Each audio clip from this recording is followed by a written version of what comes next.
सुप्रभात बच्चों, मैं आपकी हिंदी की अध्यापिका आशिमा महाजन आज आपके सामने फिर से प्रस्तुत हुई हूँ एक नए पाठ के साथ, जिसका विषय है शब्द निर्माण समास यानी कि कंपाउंड।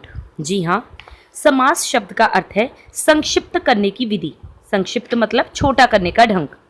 अपनी बात को कम से कम शब्दों में कहना मानव का स्वभाव होता ही है, इसलिए वह क्या करता है, अनेक बार भाषा के एक से अधिक शब्दों को मिलाकर एक शब्द बना देता है। एक से अधिक शब्दों को मिलाने की यह विधि ही बच्चों समास कहलाती है। दो या दो से अधिक शब्दों के मेल से नए शब्द बनाने की प्रक्रिया को समास कहते हैं। समास में जो बातें ध्यान देने योग्य हैं वो यही 3 बातें हैं जो मैंने नीचे लिखी हैं। पहली, समास के लिए कम से कम 2 पद आवश्यक होते हैं। इसमें पहला पद पूर्व पद कहलाता है और दूसरा पद उत्तर पद कहलाता है। दूसरा, समास होने पर दोनों पद मिलकर क्या करते हैं, एक संक्षिप्त रूप धारण कर लेते, एक छोटा रूप धारण कर लेते, जिसे समास कहते हैं।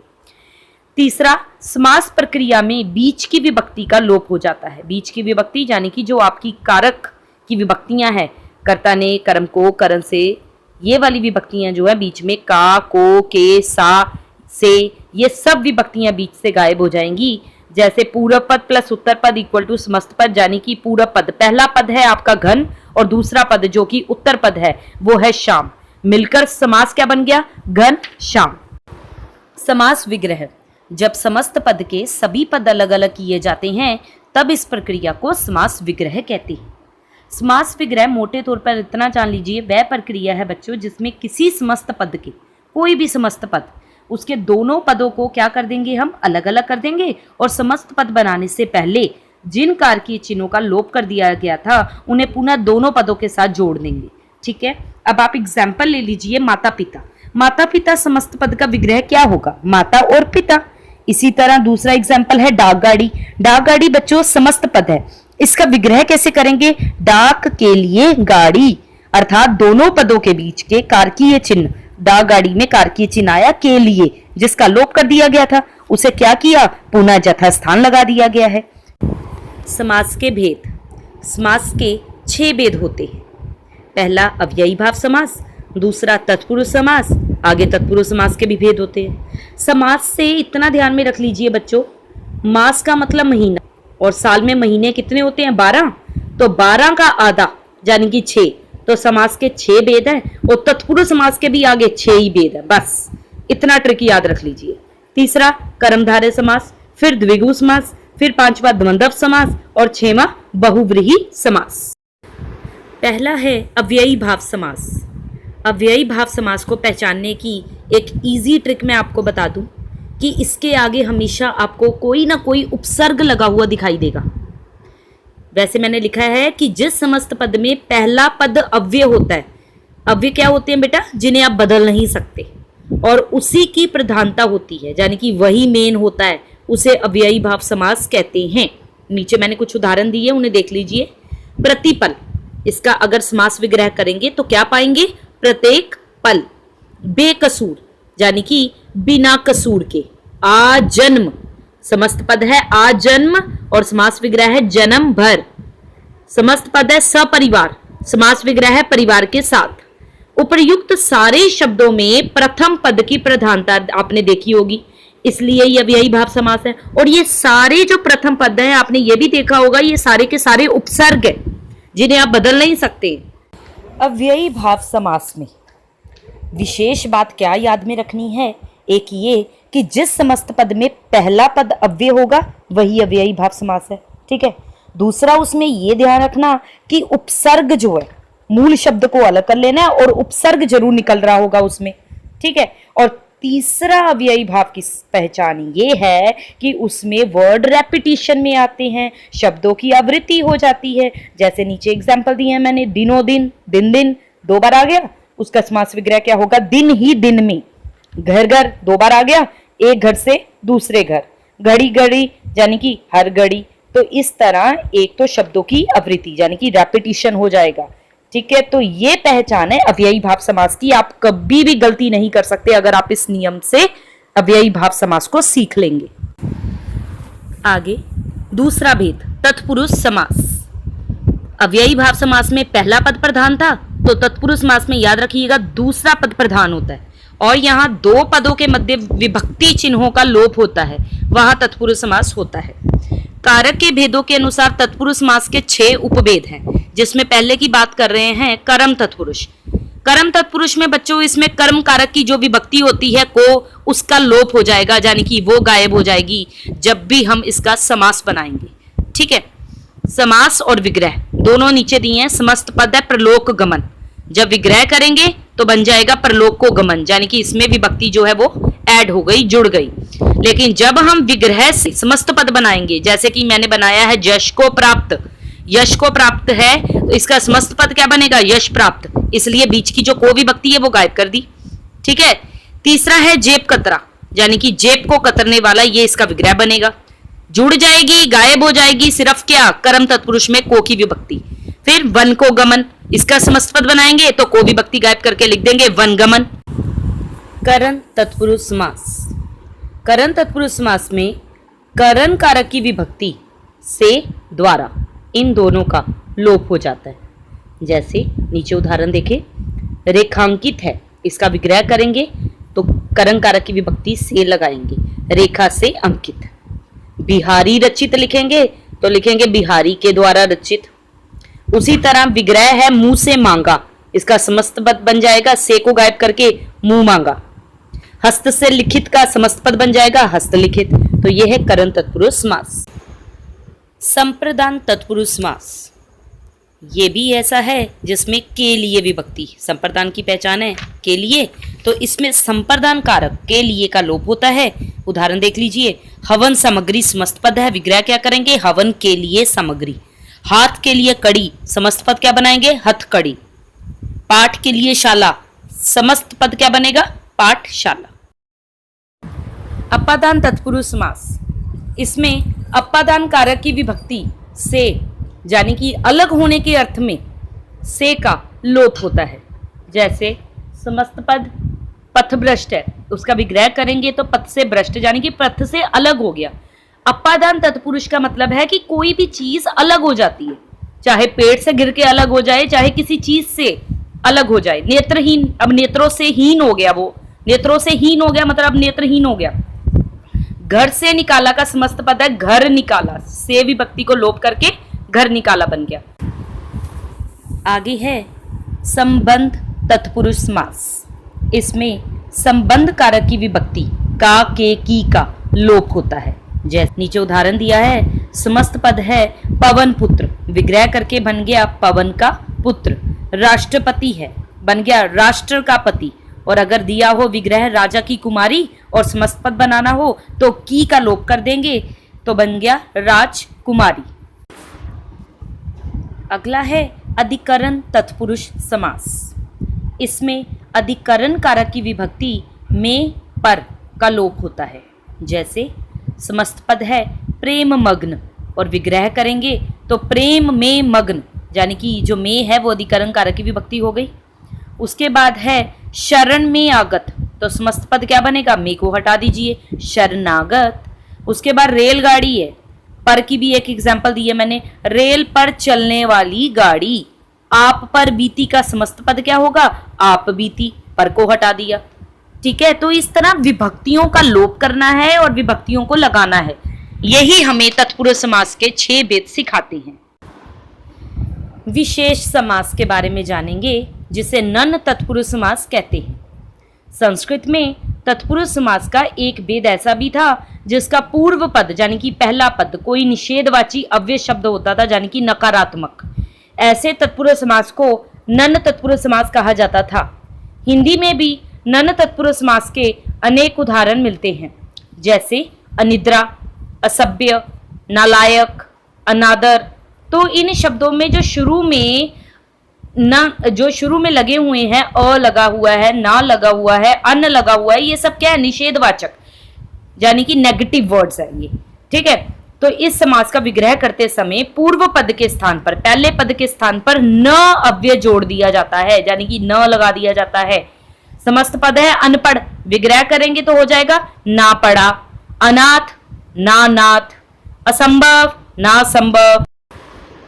कर्मधारय समास, जिस समास के दोनों पदों में विशेषण, विशेष्य अथवा उपमेय, उपमान का संबंध होता है उसे कर्मधारय समास कहते हैं।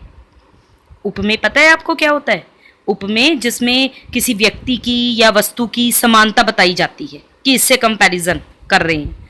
और उपमान क्या होता है कि जिस वस्तु से समानता बताई जा रही हो वह वस्तु उपमान कहलाती है। जैसे आप देख लीजिए, सीता की आंखें मृग के समान चंचल हैं, तो जिस वस्तु से समानता बताई जा रही है वो तो मृग है, लेकिन किसका कंपैरिजन करना है? जिस व्यक्ति का, यानी कि सीता की आंखें, वो उपमेय है। तो यहां कर्मधारय समास में इस चीज का ध्यान रखना है, एक तो कि इसमें पहला पद जो है वो विशेषण होगा हमेशा, और दूसरे पद की तुलना होती है, यानी कि कंपैरिजन के लिए दूसरा पद होगा। विग्रह करने पर मध्य में, उसके बीच में ये वर्ड जरूर आएंगे। विग्रह करने पर है जो, के समान, रूपी, ऐसे शब्द जरूर बनेंगे, तभी हमें पता चल जाएगा कि ये कर्मधारय समास है। क्योंकि कुछ उदाहरण ऐसे होते हैं जो कर्मधारय के भी होते हैं और बहुव्रीहि के भी होते हैं, तो बच्चे इसमें कंफ्यूज हो जाते हैं। तो कंफ्यूज होने की बिल्कुल जरूरत नहीं है। जब आप विग्रह करेंगे तो विग्रह करने पर ही अच्छे से पता चल जाएगा कि इसमें है जो आएगा, या के समान आएगा, या रूपी वर्ड आएगा।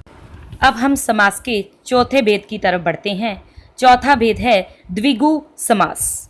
द्विगु समास में बच्चों पहला पद जो होता है वो काउंटिंग वाला, यानी कि संख्यावाचक होता है, और जो पहला पद होता है वो दूसरे पद की संख्या बताता है। कैसे?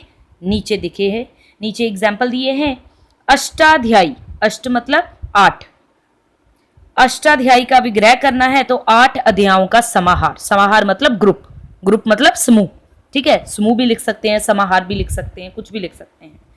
इसके अलावा एग्जाम्पल दिया दोपहर, 2 पैरों का समाहार, नवरत्न 9 रत्नों का समूह, अठन्नी 8 आनों का समूह। इसी तरह और भी होते हैं। तिरंगा है जैसे, ती मतलब हमें पता चल गया 3, रंगा मतलब रंगों का समूह, तो 3 रंगों का समूह। इसके अलावा और भी एग्जाम्पल हो सकते हैं, जैसे सप्तऋषि है तो 7 ऋषियों का समूह हो गया, फिर सतसई है तो 700 दोहों का समूह हो गया, त्रिभुज है तो 3 भुजाओं का समूह हो गया। इसी तरह जितने एग्जाम्पल्स आप देखेंगे उन एग्जाम्पल्स में आपको पता चलेगा कि पहला पद यहां भी संख्यावाचक है, वहीं पर द्विगु समास है। द्वंद्व समास। इस समास का पूर्व पद यानी पहला पद तथा उत्तर पद यानी बाद में आने वाला पद दोनों एक दूसरे के लिए विपरीत अर्थ वाले होते हैं, यानी कि ऑपोजिट वर्ड्स होते हैं। यहां पर जिस समस्त पद में दोनों पद एक समान हो वहां द्वंद्व समास होता है। द्वंद्व समास में बच्चों एक चीज और ध्यान रखना आप, कि समस्त पद बनाते समय दोनों पदों को जोड़ने वाले जो समुच्चय बोधक अव्यय हैं, जैसे हम बीच में कंजक्शन लगा देते हैं और, तथा, या, इन सबको हटा दिया जाता है, तथा विग्रह करते समय इन्हें पुनः कर दिया जाता है, जोड़ दिया जाता है दोनों पदों के बीच। जैसे राम श्याम लिख रहे हैं तो राम श्याम के बीच में मैंने योजक चिन्ह लगा दिया, लाइन लगा दी। इसका विग्रह होगा तो हम लिख देंगे योजक चिन्ह, यानी कि अव्यय लगाकर समुच्चय बोधक अव्यय लगा देंगे, लिख देंगे राम और श्याम। इसी तरह अन्य उदाहरण मैंने नीचे दिए हैं। खट्टा मीठा, विग्रह करेंगे खट्टा और मीठा। आना या जाना, आना और जाना। चाय कॉफी, चाय या कॉफी। लाभ हानि, लाभ और हानि। समास का अंतिम भेद बहुव्रीहि समास। इस समास में बच्चों सिर्फ इतनी बात याद रखना कि इस समास में ना तो पहले पद की बात होगी ना दूसरे की, इसमें संकेत तीसरे पद की ओर होगा। देखिए, जिस समस्त पद में दोनों पदों के अतिरिक्त किसी तीसरे पद की प्रधानता होती है और दोनों पदों में से कोई भी पद प्रधान नहीं होता, वहां बहुव्रीहि समास होता है। बहुव्रीहि समास में दोनों पद मिलकर क्या करेंगे? किसी तीसरे पद की ओर संकेत करते हैं। बहुव्रीहि समास में भी कई शब्द ऐसे होते हैं जो पहले संख्यावाची होते हैं, परंतु ये पद दूसरे पद से लेकर किसी तीसरे विशेष पद की ओर संकेत करते हैं। अब तीसरा पद क्या है, ये आप उदाहरण देखेंगे तो आपको समझ में आ जाएगा। उदाहरण देखते हैं। समस्त पद है मीनाक्षी, इसका विग्रह करेंगे तो मीनाक्षी, यानी कि मीन मछली के समान आंखों वाली, कौन? विशेष स्त्री की बात हो रही है, यानी कि तीसरे पद की ओर संकेत हो रहा है। तो विग्रह करते समय तीसरा अर्थ निकले, वहीं पर क्या है? बहुव्रीहि समास। पीतांबर है, पीतांबर में पीत है अंबर जिसके, और पीले कपड़े किसके हैं? पीले वस्त्र किसके हैं? श्री विष्णु भगवान के। पीतांबर। चंद्रशेखर, चंद्र है शिखर पर जिसके, यानी कि जिन्होंने सिर पे चंद्रमा धारण किया हुआ है, और वो कौन है? शिवजी भगवान। मुरलीधर, मुरली को धारण किया है जिसने? श्री कृष्ण भगवान। अगला उदाहरण है चतुर्मुख। चार है मुख जिनके, और चार मुख किनके हैं? श्री ब्रह्मा भगवान के। तो इस प्रकार इसमें ना तो चतुर की बात हुई, ना मुख की बात हुई, ना पहले पद की बात हुई, ना दूसरे पद की बात हुई, बात हुई तीसरे अर्थ की ओर संकेत मिल रहा है। यहां पर कौन सा समास हो गया? बहुव्रीहि समास। कई बार बच्चे द्विगु समास में, बहुव्रीहि में कंफ्यूज हो जाते हैं कि मैडम द्विगु समास में भी पहला पद संख्यावाचक है, पहला पद, और बहुव्रीहि समास में भी कई पद ऐसे आते हैं जो संख्यावाची होते हैं, लेकिन वहां पर आपको बिल्कुल नहीं घबराना है। कैसे? मैं आपको एग्जाम्पल दे रही हूँ। चतुर्भुज है, चतुर्भुज में चार भुजाओं का समूह। बच्चे कहेंगे काउंटिंग लिखी, हम तो द्विगु समास लिखेंगे, कोई प्रॉब्लम नहीं। चतुर्भुज, चार हैं भुजाएं जिसकी, और चार भुजाओं वाले विष्णु भगवान जी भी हैं। कौन सा समास हो गया? बहुव्रीहि। तो दोनों लिखोगे तो दोनों गलत नहीं होंगे आपके, दोनों सही होंगे। त्रिलोचन, तीन लोचनों का समूह, लोचन मतलब आंखें, तीन लोचनों का समूह। बच्चे कहेंगे तीन लिखा है मैडम, काउंटिंग है, तो द्विगु समास है। ठीक है बच्चों की बात। त्रिलोचन, तीन है लोचन जिसके, अर्थात शिव, शिव जी की तीन आंखें हैं। कौन सा समास है? बहुव्रीहि। यहां पर तीसरे अर्थ की ओर संकेत हो रहा है। तो आपको बिल्कुल कंफ्यूज नहीं होना, लेकिन ये दिक्कत तब आती है जब आपको चार ऑप्शंस के एमसीक्यूज पूछे जाते हैं कि द्विगु समास और बहुव्रीहि समास, इसमें छांटिए बहुव्रीहि समास कौन सा है, द्विगु समास कौन सा है। तो आपको देखना है कि किस समास का पहला पद संख्यावाची होने के साथ साथ तीसरे पद की ओर संकेत कर रहा है। और द्विगु समास में तो सिर्फ पहला पद संख्यावाची होगा, और पहला पद जो है वो दूसरे पद की संख्या बताएगा, और कुछ नहीं होगा उसमें। ठीक है बच्चों। इसी तरह बच्चे कर्मधारय में भी और बहुव्रीहि समास में भी थोड़ा सा कंफ्यूज हो जाते हैं कि कर्मधारय समास के दोनों पदों में हम कहते हैं कि विशेषण विशेष्य का ध्यान रखना है, या उपमेय उपमान का ध्यान रखना है। और बहुव्रीहि समास में दोनों पद मिलकर तीसरे पद की ओर संकेत करते हैं। पीतांबर वर्ड है, पीत है जो अंबर। बच्चे कहेंगे आपने कहा था कि जो लगा है जो, आपने कहा था है जो जहां पे भी लगा हो वो कौन सा समास है? कर्मधारय। तो इसलिए हमने कर्मधारय लगा दिया। आपने बिल्कुल सही किया, आपने बिल्कुल गलत नहीं किया। लेकिन यहां पर आपको एमसीक्यूज में क्वेश्चन पूछा हो तो वहां पर अगर चार ऑप्शनों में एक ही ऑप्शन सही हो तो वहां पर आपको ध्यान रखना है कि कौन सी ऑप्शन हमें सही चुननी है। पीतांबीत है अंबर जिसके, अभी मैंने आपको बताया पीले अंबर वाले भगवान विष्णु है, ये बहुव्रीहि समास है। तो पीतांबर और पीतांबर, कर्मधारय की भी बात की, बहुव्रीहि की भी बात की, लेकिन ध्यान आपको ये रखना है कि कर्मधारय समास के दोनों पदों में पहला पद विशेषण और दूसरा विशेष्य होना चाहिए, जहां फिर पहला उपमेय और दूसरा उपमान। और बहुव्रीहि समास में तो आपको पता ही है दोनों पद मिलकर इशारा ही तीसरे पद की ओर करेंगे। बस इतना ध्यान रखना है आपको। इस प्रकार मैंने बहुत इजी वे से बच्चों आपको समझाने की कोशिश की है समास। इससे इजी वे से समास आप नहीं समझ सकते हो, क्योंकि समास को समझने के लिए आपको बिल्कुल पैनिक नहीं होना है। आपको क्या करना है? पहले तो समास के भेद, 6 भेद होते हैं, उनको याद कर लेना।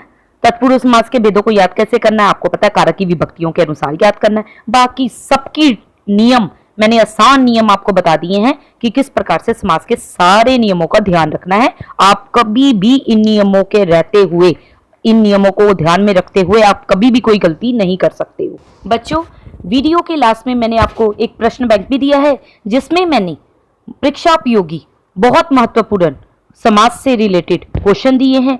उन क्वेश्चंस का बेटा घर पे आप अभ्यास कीजिएगा, और फिर भी कोई परेशानी आए तो आप कमेंट बॉक्स में लिख दीजिएगा, मैं आपके प्रश्न का जवाब आपको दे दूंगी।